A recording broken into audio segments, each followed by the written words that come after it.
परमपिता परमात्मा से प्रार्थना करें कि हे परमात्मा, हम सबको सद्बुद्धि, हम सबको सन्मार्ग की प्राप्ति हो, हम अपने जीवन के लक्ष्य को प्राप्त कर सकें। इसी भाव के साथ हम सभी आज के सत्र का शुभारंभ करेंगे। ओम भूर्भुवः स्वः तत्सवितुर्वरेण्यं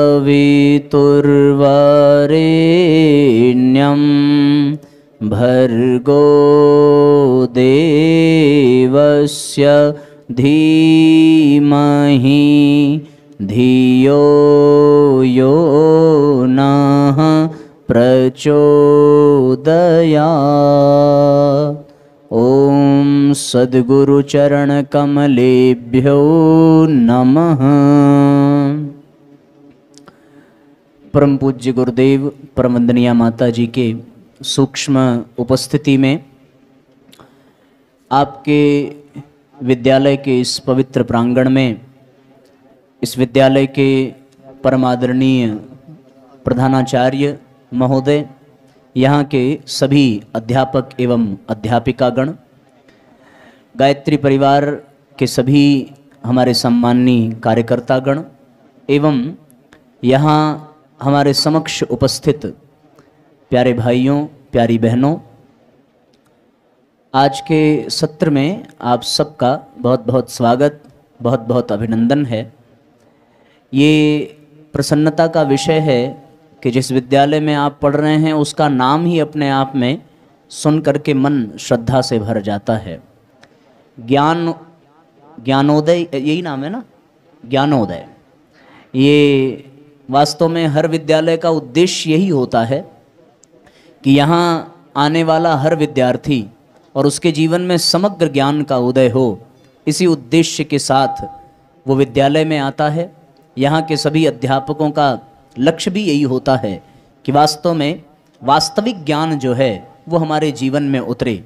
और साथियों, आज का ये जो कार्यक्रम है, ये जो कार्यशाला हम लोग अभी प्रारंभ करने जा रहे हैं, इसका भी उद्देश्य यही है कि हम लोग वास्तविक ज्ञान को प्राप्त करें। अपनी बात को प्रारंभ करने से पहले एक कहानी आप लोगों को सुनाते हैं। एक बार एक बहुत विद्वान आदमी था। वो नदी पार करने के लिए नाव पर बैठा और नाव चलाने वाले से थोड़ी बातचीत करने लगा। वो सारे सब्जेक्ट में बहुत अच्छा जानकारी रखता था। जितने भी हमारे एकेडमिक सब्जेक्ट होते हैं, history, civics, geography, chemistry, physics, सब कुछ बहुत अच्छे से जानता था। मतलब आप ये समझ लीजिए कि वो बहुत ज़्यादा विद्वान था, बहुत ज़्यादा पढ़ा लिखा था। और जो नाव चला रहा था वो बेचारा बिल्कुल पढ़ा लिखा नहीं था। अब सोचो, दोनों की स्थिति बिल्कुल अपोजिट है। एक बहुत पढ़ा लिखा और एक बिल्कुल पढ़ा लिखा नहीं। ठीक है ना? ऐसा क्या हो गया फिर? उस व्यक्ति ने उस नाव वाले से बात करना शुरू किया। नाव वाले से उसने पूछा कि तुमको फिजिक्स पता है? तो नाव वाले ने कहा कि बाबूजी नहीं पता है। तो फिर उस आदमी ने कहा कि तुम समझो तुम्हारा 1/4 जीवन बेकार चला गया। थोड़ी देर और नाव गई। उसके बाद फिर उसने पूछा कि तुमको मैथमेटिक्स आती है? तो उसने फिर उत्तर दिया कि मैं तो कभी स्कूल में गया नहीं, मुझे मैथमेटिक्स नहीं आती, स्पेलिंग तक नहीं आती मैथमेटिक्स की।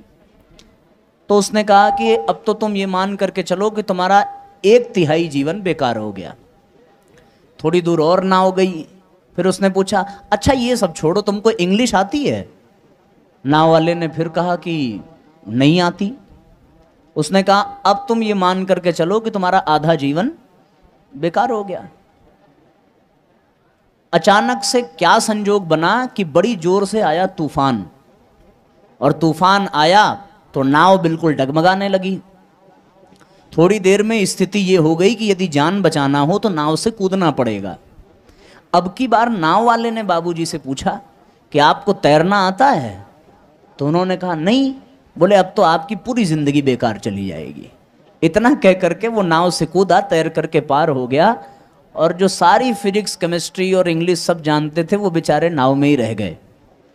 आगे क्या हुआ ये तो नहीं पता, पर आप कल्पना कर सकते हैं कि आगे क्या हुआ होगा। भगवान की कृपा रही होगी तब तो वो पार होके आए होंगे, और नहीं रही होगी तब तो फिर उनको प्रणाम ही करना चाहिए। ये कहानी का एक छोटा सा सार है, और वो ये है साथियों कि हम लोग जिस शिक्षा को विद्यालय में ग्रहण करते हैं वो अपने आप में पूरी नहीं मानी जा सकती। और मैं समझता हूँ कि इस बात में यहाँ के जितने भी अध्यापक होंगे उनकी भी सहमति होगी, क्योंकि वास्तव में जीवन जीने की जो कला है, आर्ट ऑफ लिविंग है, वो हमारे किताबों से हमें प्राप्त नहीं हो सकती। आप अपने जीवन में जब कभी भी किसी बहुत बड़ी समस्या में फंसेंगे, और फंसना पड़ेगा, क्योंकि जीवन की यात्रा ही ऐसी है कि कभी न कभी हमारे जीवन में संकट की घड़ी आती है। आप किसी भी इंसान को उठा के देख लीजिए, वो पैदा होने से लेकर के मरने तक हमेशा उसके चेहरे पर मुस्कुराहट रही हो, ऐसा कभी देखा नहीं गया। वो मरने से पहले कई बार दुखी हुआ होगा, कई बार रोया होगा, कई बार मरने का प्रयास भी किया होगा। ऐसे बुरे बुरे हालात से व्यक्ति को गुजरना पड़ता है। तो इसमें कोई संदेह नहीं है, भगवान न करे ऐसा हो, लेकिन इसके लिए हमेशा तैयार रहना चाहिए कि जब जीवन में कभी खराब स्थिति आ जाए, कोई संकट की घड़ी आ जाए, उस समय के लिए क्या हम तैयार हैं।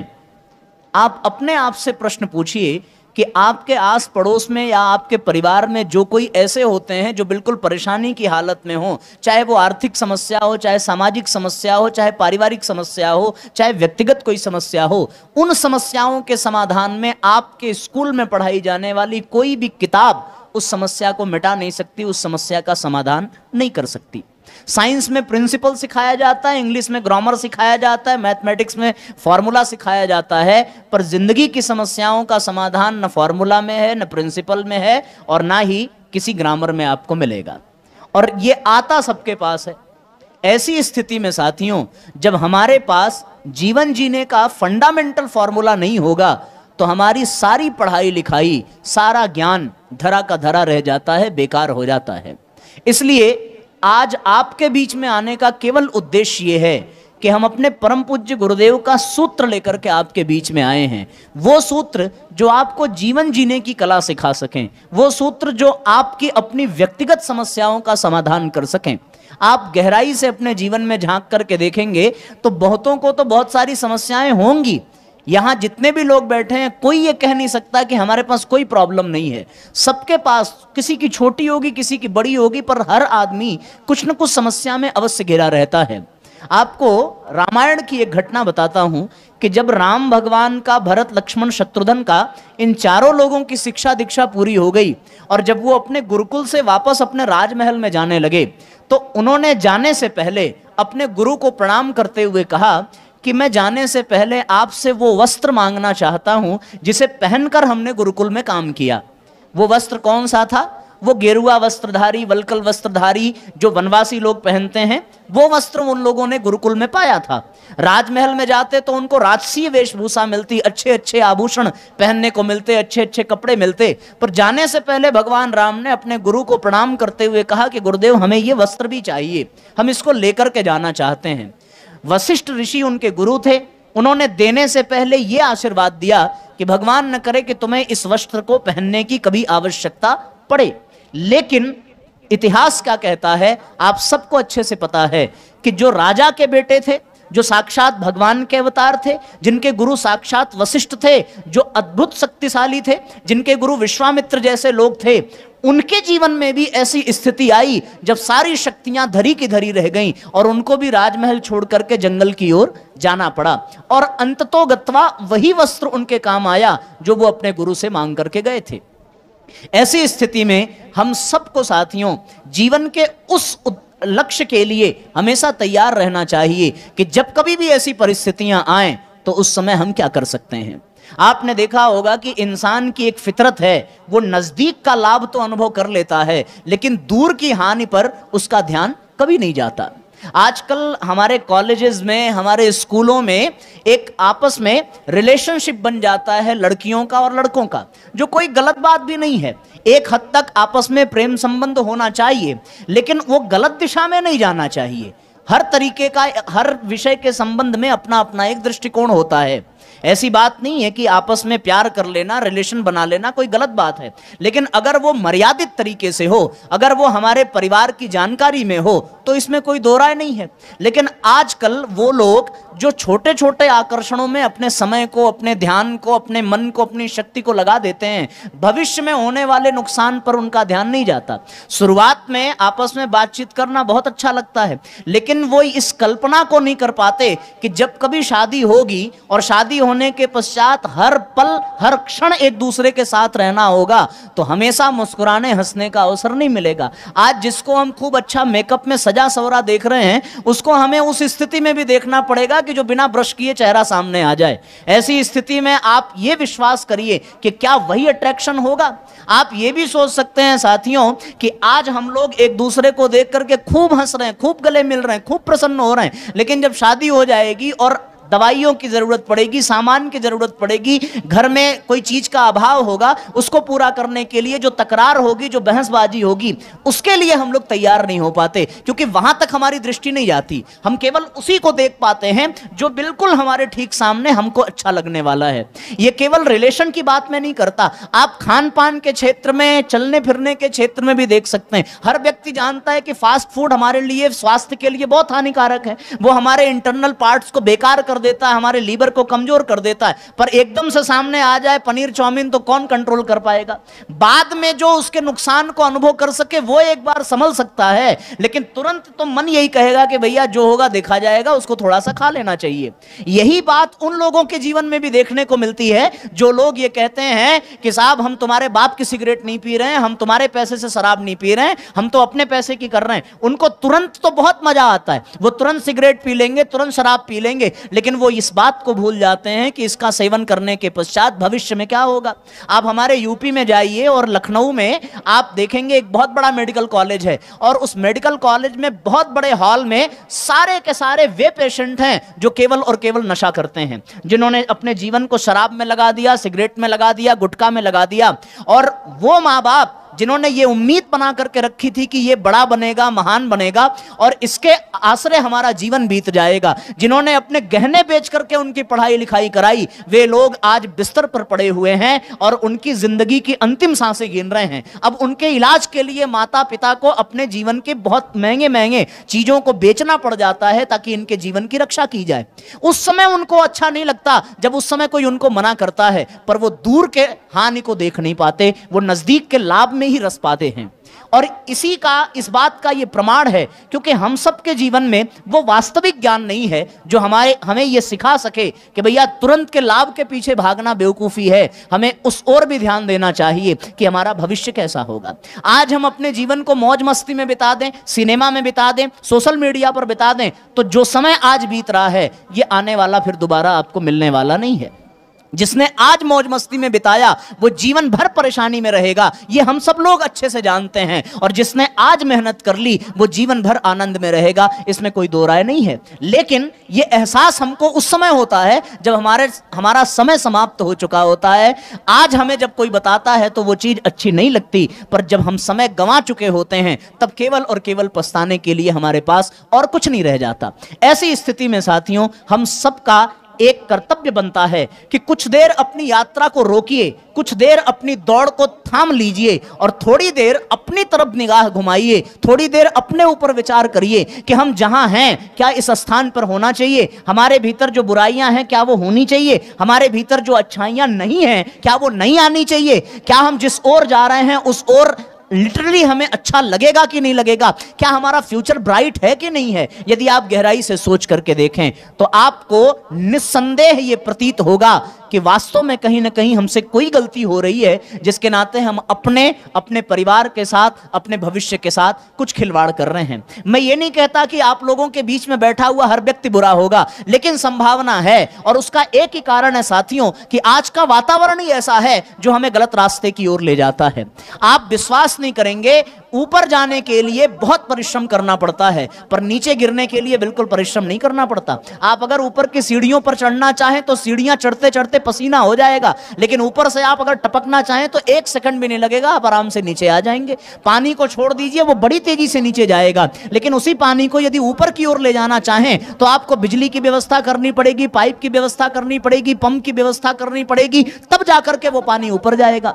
उसी प्रकार आज का ये वातावरण ही ऐसा है कि यहां पर चारों ओर पतन ही पतन देखने को मिलता है। आज की प्रकृति ऐसी हो गई है, आज का वातावरण ऐसा हो गया है, आज का पर्यावरण ऐसा हो गया है जो व्यक्ति को केवल और केवल नीचे की ओर ढकेलता है। और यदि आप पर्यावरण वातावरण से बच जाएं तो आपके पास आपके ही ऐसे ऐसे मित्र हैं जो आपको गलत रास्ते की ओर ढकेलने के लिए पूरी जिम्मेदारी से और पूरी ईमानदारी से काम करते हैं। यदि आप मित्रों से भी बच जाइए तो साथियों आप विश्वास करेंगे आपकी अपनी दुष्प्रवृत्तियां, अपनी कुप्रवृत्तियां, आपके अपने कुसंस्कार, आपके अपने प्रारब्ध आपको बार बार नीचे की ओर खींचेंगे, बार बार गलत काम की ओर भेजेंगे।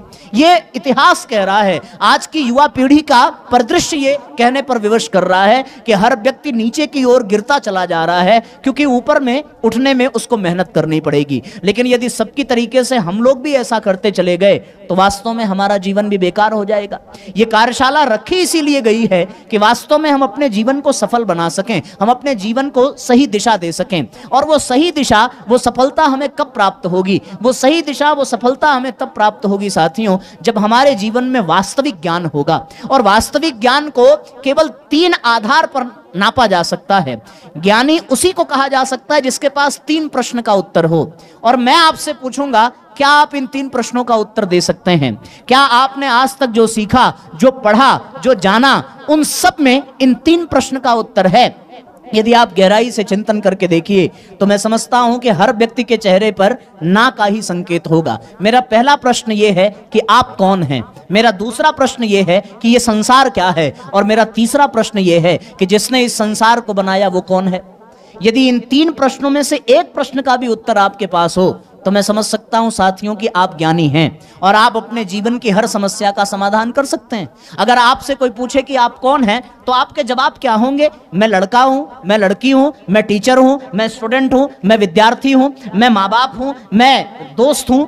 यही सारी बातें हो सकती हैं। आज के 10 साल बाद जब आप डॉक्टर बन जाएंगे, इंजीनियर बन जाएंगे, तब भी आपका यही जवाब होगा कि मैं डॉक्टर हूं, मैं इंजीनियर हूं, मैं ये हूं, मैं वो हूं। आपकी पूरी पहचान मैं और हूं के बीच में सिमट करके रह जाएगी। पर वास्तविकता ये है साथियों कि हम वो नहीं हैं जिसे हम समझ रहे हैं। ये जो भी है ये हमारा शरीर है, ये हमारी पहचान नहीं है। हम वास्तव में ये शरीर नहीं है। हम वास्तव में उस पोस्ट पर जिसे हम डॉक्टर, इंजीनियर समझ रहे हैं, जब तक उस गद्दी पर बैठे तभी तक हम वो हैं। पर परम पूज्य गुरुदेव ने कहा कि वास्तव में हम कौन हैं? हम वो हैसियत हैं, वो शख्सियत हैं, हम वो सत्ता हैं जो वास्तव में इस जीवन की यात्रा को कर रही है। और वो कौन हो सकता है साथियों? वो हमारी अंतरात्मा।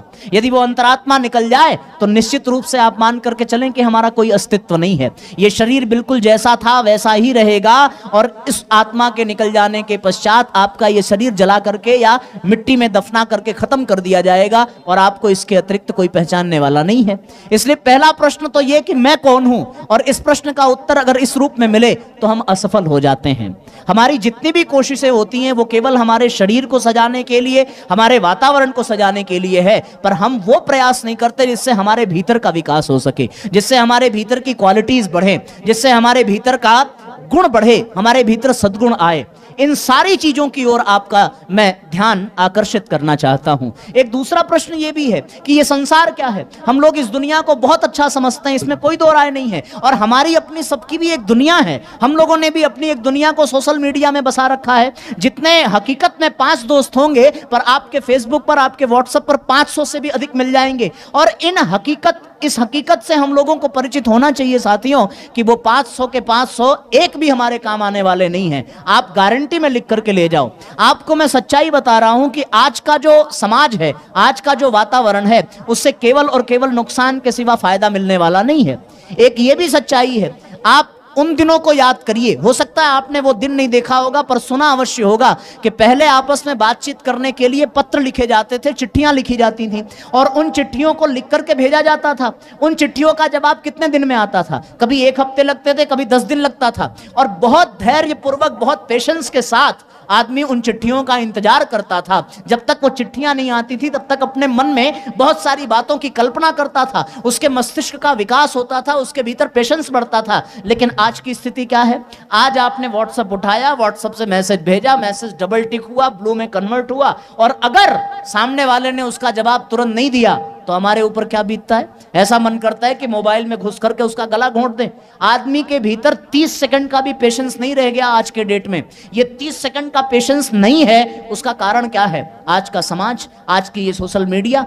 ये क्यों हो रहा है? केवल इसलिए हो रहा है कि हम लोग डेवलपमेंट के नाम पर विकास तो कर रहे हैं, पर वास्तविकता यह है कि हम अपने भीतर को खोखला करते जा रहे हैं। हमारे भीतर की क्षमता समाप्त होती जा रही है। पहले लोग कितना परिश्रम कर लेते थे, कितना दूर दूर तक जाते थे, पर आज के डेट में बिना एसी के आदमी जीवित रहना संभव नहीं हो पाता। आज के डेट में वो पैदल चलना नहीं चाहता। समय कितना बदल गया है, परिस्थितियां कितनी बदल गई हैं। और मैं आपको एक बात बता दूं कि दुनिया का हर व्यक्ति ये प्रयास करता है कि वो अच्छे से अच्छा स्वास्थ्य रखे, अच्छे से अच्छा परिवार रखे, लेकिन दुर्भाग्य यह है कि मनुष्य न अपने स्वास्थ्य को बचा पा रहा है, न अपनी सोसाइटी को बचा पा रहा है। आप देख रहे होंगे कि एक भी घर और एक भी व्यक्ति आपको ऐसा नहीं मिलेगा जिसके घर में दवाइयां न चल रही हो, जिसके घर में बीमार ना हो। यदि एक साल में किसी को सर्दी खांसी ना हो तो आदमी टेंशन में आ जाता है कि इस बार कुछ हुआ क्यों नहीं। वो इसलिए चेकअप कराने चला जाता है कि वास्तव में देखें तो कहीं कोई बड़ी बीमारी तो नहीं पनप रही है। आपको जानकर के हैरानी होगी, पहले लोग झुग्गी झोपड़ियों में रहकर भी उतना उत्साह, उतना उल्लास, उतना आनंद, उतना मुस्कुराहट के साथ जी रहे थे। लेकिन आज के डेट में आपको वास्तव में हंसता हुआ इंसान नहीं मिलेगा। एक हमारे गायत्री परिवार के वरिष्ठ कार्यकर्ता, उन्होंने अपने उद्बोधन में कहा कि आने वाले 50 सालों के बाद हम हंसते हुए इंसान को म्यूजियम में देखेंगे, क्योंकि आदमी के पास केवल टेंशन है, केवल परेशानी है, केवल समस्या है, इसके सिवा और कुछ नहीं है। एक आदमी दौड़ करके गया किसी ऋषि के पास, जाकर के पूछा कि भैया भगवान दुनिया में सबसे बड़ा कौन है? उन्होंने कहा भगवान बड़ा है। बोले भगवान अगर बड़ा है तो मंदिर में क्यों खड़ा है? बोले मंदिर में खड़ा है इसलिए मंदिर बड़ा होगा।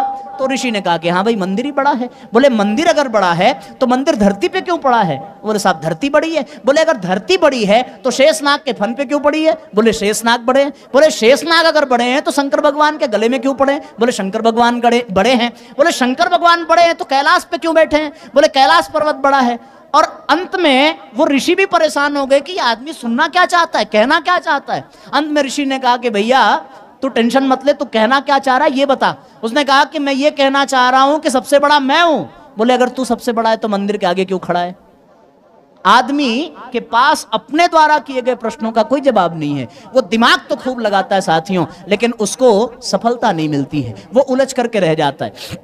एक छोटी सी कहानी बताऊं। हमारे बनारस में विद्वानों की नगरी है, वहां बहुत सारे बड़े बड़े विद्वान पढ़े हैं। एक आदमी वहां से विद्वत्ता सीख करके आया, ज्ञान प्राप्त करके आया, और जब लौट करके वो अपने घर गया तो उसने अपने माँ से कहा कि माँ मुझे इतनी विद्या प्राप्त हो गई है कि मैं हर बात को गलत साबित कर दूंगा और हर गलत बात को सही साबित कर दूंगा।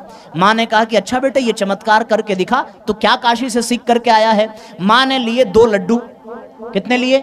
2 लड्डू। उसको खाने के लिए, पानी पीने के लिए दिया। तो माँ ने उससे कहा कि बेटा ये 2 लड्डू है और 2 लड्डू लेकर के तो पानी पी ले। बच्चे ने कहा कि माँ ये 2 नहीं 3 लड्डू है। सोचो उसने कैसे प्रूफ किया होगा। आदमी दिमाग खूब लगाता है। उसने कहा कि माँ भी सोचने लगी कि भाई दिख तो 2 ही रहा है, पर ये कह रहा लड्डू 3 है। माँ ने पूछा कैसे 3 है? उसने कहा कि देखो माँ, 1 लड्डू 1, दूसरे पे माँ ने बोला 2, बोले 2 और 1 हो गया 3। माँ भी सोचने लगी भाई 2 और 1 तो 3 ही होता है, पर लड्डू 2 ही है। अंत में माँ हैरान होकर के चली गई। उसका पिता वहीं बैठा था। पिता ने कहा कि तुम्हारी माँ बहुत भोली है बेटा, समझ नहीं पाती है, लड्डू वास्तव में 3 है, तुम बिल्कुल सही हो, दिख 2 रहा है। एक काम करते हैं, 1 लड्डू तुम्हारी माँ खा लेती है, दूसरा लड्डू मैं खा लेता हूं, तीसरा जो लड्डू तुमको दिखाई दे रहा है वो तुम खा करके पानी पी लो। निष्कर्ष क्या निकला? सुनने में तो अवश्य हंसी आई, पर यह चिंता का विषय है कि आजकल के बच्चे जो पढ़ लिख करके अपने आप को बहुत समझदार समझते हैं और माँ बाप को बेवकूफ समझते हैं, उनको अपने ज्ञान पर, अपने विद्वत्ता पर इतना अहंकार हो जाता है। और इन सब ज्ञान के बावजूद भी वो अपने जीवन में सफल नहीं हो पा रहे, न वो स्वास्थ्य की दृष्टि से सफल हो पा रहे, न वो मानसिक स्तर पर प्रसन्नता को प्राप्त कर पा रहे, न वो अपनी जिंदगी से सेटिस्फाइड हो पा रहे हैं। ऐसी स्थिति में साथियों लगता है कि कहीं ना कहीं कोई ना कोई अभाव रह जा रहा है, कहीं ना कहीं कोई ना कोई चूक हो जा रही है। और वो चूक केवल और केवल इतनी है साथियों, स्पष्ट रूप से आपसे मैं कहता हूं कि वो कमी केवल और केवल एक ही है, और वो कमी है सद्बुद्धि की। हमारे जीवन में सब कुछ है, पर हमारे पास अच्छी बुद्धि नहीं है, हमारे पास संस्कारवान बुद्धि नहीं है, हमारे पास सद्बुद्धि नहीं है। हम सब जानते हैं कि वृक्षों को काटना गलत है, लेकिन फिर भी हम करते हैं। हम सब जानते हैं कि वृक्षों को लगाना चाहिए, लेकिन फिर भी हम नहीं लगाते। हम सब जानते हैं कि सिगरेट पीने से नुकसान है, लेकिन फिर भी हम पीते हैं। हम सब जानते हैं साथियों कि पढ़ाई नहीं करने से अपना नुकसान होगा, लेकिन हम नहीं करते। हम सब जानते हैं कि बुरी चीजों को खाने से गलत असर पड़ेगा। कहने का तात्पर्य यह है कि हमें अच्छे से पता है कि क्या गलत है, हमें अच्छे से पता है कि क्या सही है, फिर भी हम सही को छोड़ करके गलत के चंगुल में फंस जाते हैं। बार बार महाभारत की एक घटना आती है साथियों कि दुर्योधन को एक ही बात समझाई जाती है, पर वो बार बार नहीं समझता और एक ही बात कहता है कि जानामि धर्मम नच में प्रवृत्ति, जानामि अधर्मम नच में निवृत्ति। एक ही बात कहता है कि मैं धर्म जानता हूं, लेकिन उसमें मेरी निवृत्ति, उसमें प्रवृत्ति नहीं है, और मैं अधर्म जानता हूं क्या है, लेकिन उसमें मेरी निवृत्ति नहीं है, मैं उससे उबर नहीं पा रहा हूं। केनोपि देवेन हृदय स्थितेन यथा नियुक्तोस्मि तथा करोमि। ऐसा लगता है कि भीतर कोई बैठा है जो जिस दिशा में नियुक्त कर देता है मैं वही काम करने लगता हूं। इसका तात्पर्य क्या है कि हम सब जानते हैं कि क्या गलत है, हम सब जानते हैं कि क्या बुरा है, लेकिन फिर भी हम जो करना चाहिए वो नहीं कर पाते। और इसके पीछे का एक ही कारण है कि हमारे भीतर सद्बुद्धि का अभाव है, विवेक का अभाव है।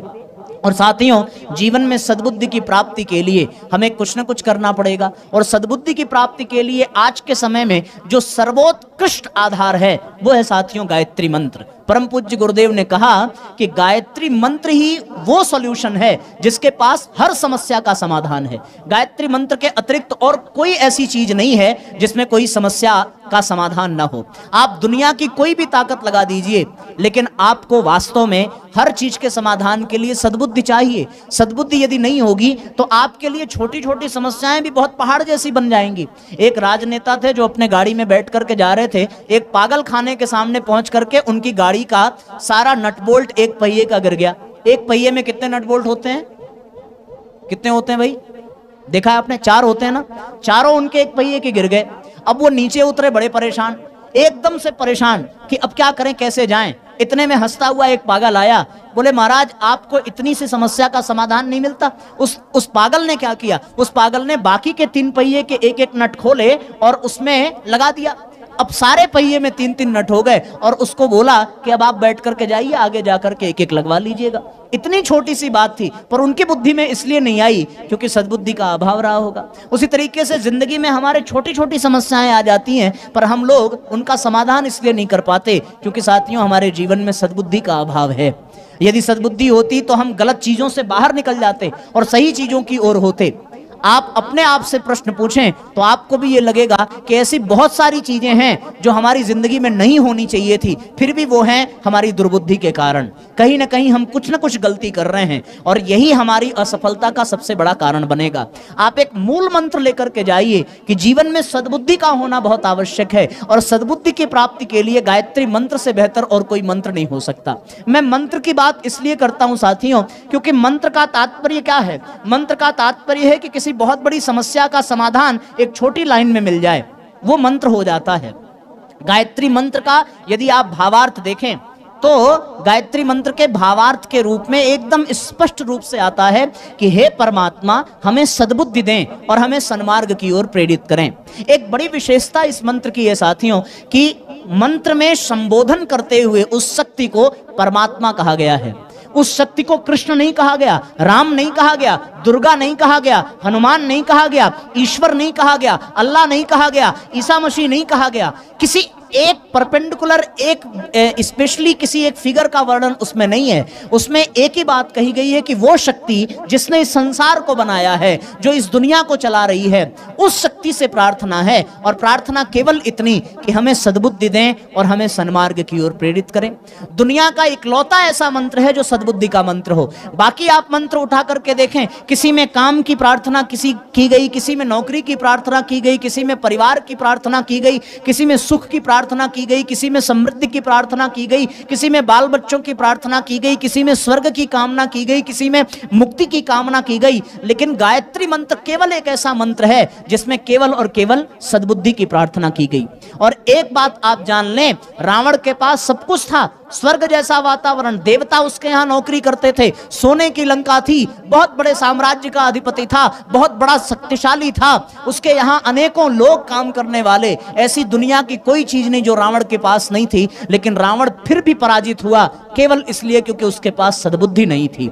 और राम के पास कुछ नहीं था, उनका राज्य छीन लिया गया, उनका परिवार उनसे दूर, उनके पास कोई प्रॉपर्टी नहीं, कोई शक्ति नहीं, कोई सहयोगी नहीं। उनके सहयोगी वो बने जिनको दुनिया पूछती नहीं, वो बंदर, वो भालू, वो वृक्ष, वो गिलहरी, जिनमें कोई ताकत नहीं थी। इसके बावजूद भी राम की विजय हुई। और कारण क्या था कि राम के पास सद्बुद्धि थी और रावण के पास सद्बुद्धि नहीं थी। सद्बुद्धि जब जीवन में आती है साथियों, तो व्यक्ति अपनी आत्मा पर सोचता है, लेकिन दुर्बुद्धि जब जीवन में आती है तो व्यक्ति अपने शरीर तक सीमित रह जाता है। सद्बुद्धि जब आती है तो व्यक्ति ऊपर की ओर उठता है, और दुर्बुद्धि जब आती है तो व्यक्ति नीचे की ओर गिरता चला जाता है। सद्बुद्धि उत्थान करती है, दुर्बुद्धि पतन की ओर ले जाती है। सद्बुद्धि उत्कृष्टता प्रदान करती है, दुर्बुद्धि निकृष्टता प्रदान करती है। सद्बुद्धि से हम केवल और केवल ज्ञान प्राप्त करते हैं, और वो ज्ञान हमें बहुत ऊंचाइयों तक ले जाता है। साथियों, सद्बुद्धि से हम भगवान की ओर जाते हैं, शक्ति की ओर जाते हैं। दुर्बुद्धि हमें संसार की ओर ले जाती है, खाई की ओर ले जाती है।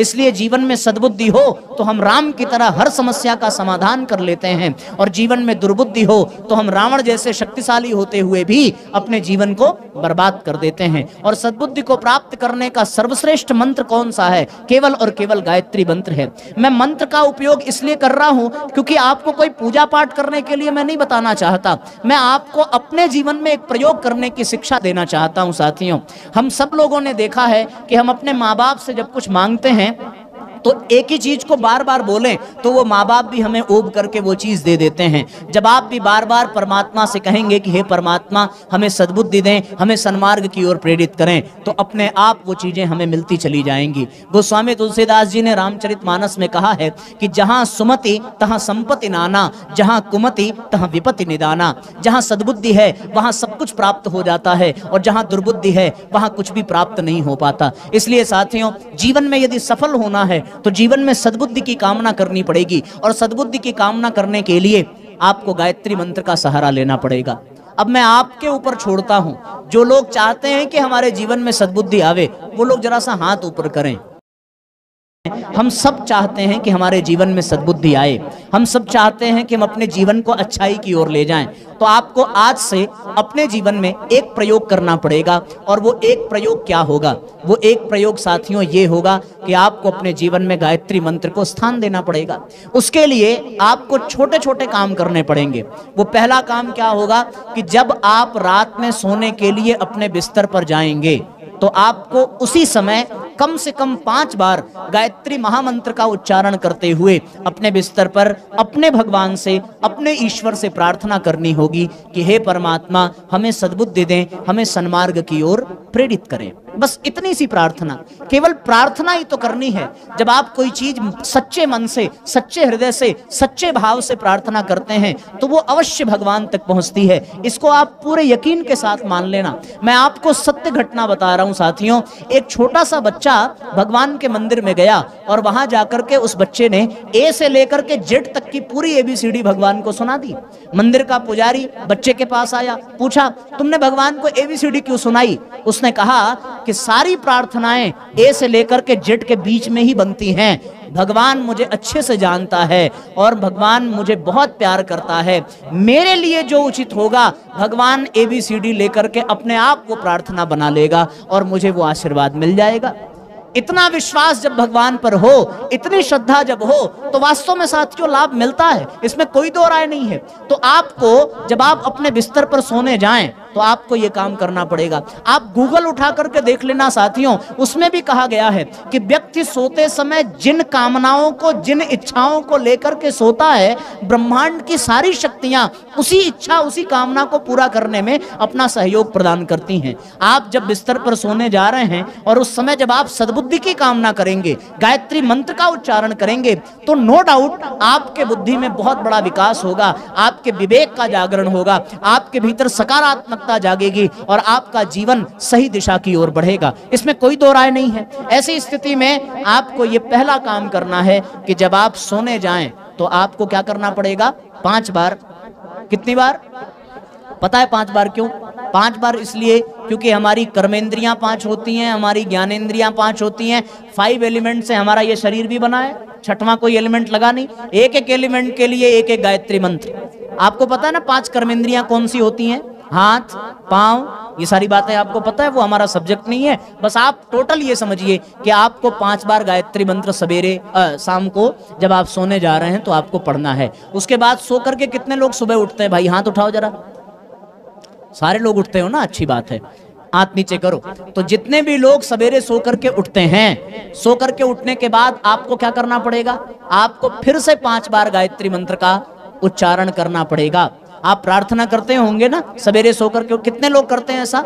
ऐसे कितने लोग हैं जो सवेरे उठ करके प्रार्थना करते हैं? सबसे पहले केवल 8 से 10 लोग हैं। हाथ नीचे करो साथियों। आपको आज से सबको ये काम अपने जीवन में धारण करना है कि जब आप सो करके उठें और सो करके उठें, आपकी नींद खुले तो उसी बिस्तर पर तन करके बैठ जाइए और बैठने के बाद फिर से नेत्र बंद करिए और नेत्र बंद करके भगवान को ये धन्यवाद करिए कि आपने आज का एक नया जीवन, एक नया दिन दिया है। हम आपसे प्रार्थना करते हैं कि आप हमें ऐसे ही हमारा मार्गदर्शन करते रहें। और ये बोल करके आपको 5 बार गायत्री मंत्र सुबह का उच्चारण करना है। तो 5 बार हो गया शाम को, 5 बार हो गया सुबह, कितनी बार हो गया टोटल? 10 बार हो गया। एक छोटा सा काम और आप कर लेना कि आप जितने भी समस्याओं के समाधान चाहते हैं वो गायत्री मंत्र से मिलेगा। ये हमने आज आपको बताया। मैं आपसे पूछता हूँ, गुस्सा किसको किसको आता है? हाथ ऊपर करो, हाथ नीचे करो। सबको आता है लगभग ना? कौन कौन चाहता है गुस्से से बचना? सब लोग चाहते हैं। तो आपको हम एक दवा बता के जा रहे हैं, वो दवा हमने यूज की है, आप भी करना। आप लोग दिन में कितनी बार पानी पीते होंगे? 4 बार, 5 बार, 6 बार, 7 बार पीते होंगे। जैसी नीड होती हो, गर्मियों में ज्यादा पीते होंगे, ठंडियों में कम पीते होंगे। आज से आप एक काम करना, जब आपके पास पानी की ग्लास आ जाए तो ये ग्लास लेना और ग्लास लेने के बाद आपको कुछ नहीं करना है, पानी को देखते हुए आप 1 बार गायत्री मंत्र बोल लेना। कितनी बार? उतनी देर में पानी गर्म तो नहीं हो जाएगा? उतनी देर में पानी भाग तो नहीं जाएगा? ये करना इजी है कि नहीं है? हर कोई कर सकता है ना? आपको 1 बार पानी पीने से पहले गायत्री मंत्र बोलना है। और मेरे ख्याल से आप 3 बार ही भोजन करते होंगे, कोई 5 बार करते होंगे, ऐसा है? तो जितनी बार भोजन कर रहे हैं, जितनी बार पानी पी रहे हैं, बस उसके पहले 1 बार गायत्री मंत्र। कितनी बार? 1 बार गायत्री मंत्र आप बोल लें तो निस्संदेह आपको मैं ये आश्वासन देता हूं कि 7 दिन के अंदर आपके भीतर की क्रोध करने की आदत खत्म हो जाएगी। अब जैसे ये पानी है, गायत्री मंत्र आता है सबको? किसको किसको आता है? हाथ उठाओ जरा। हाँ, बाकी लोगों को नहीं, आधा आता है। चलो हम सिखाते हैं आपको, हमारे साथ साथ बोलिएगा, ठीक है ना? 1 बार गायत्री मंत्र केवल बोलना है। ओम भूर्भुवः स्वः, आवाज निकालिए भाई। ओम भूर्भुवः स्वः तत्सवितुर्वरेण्यं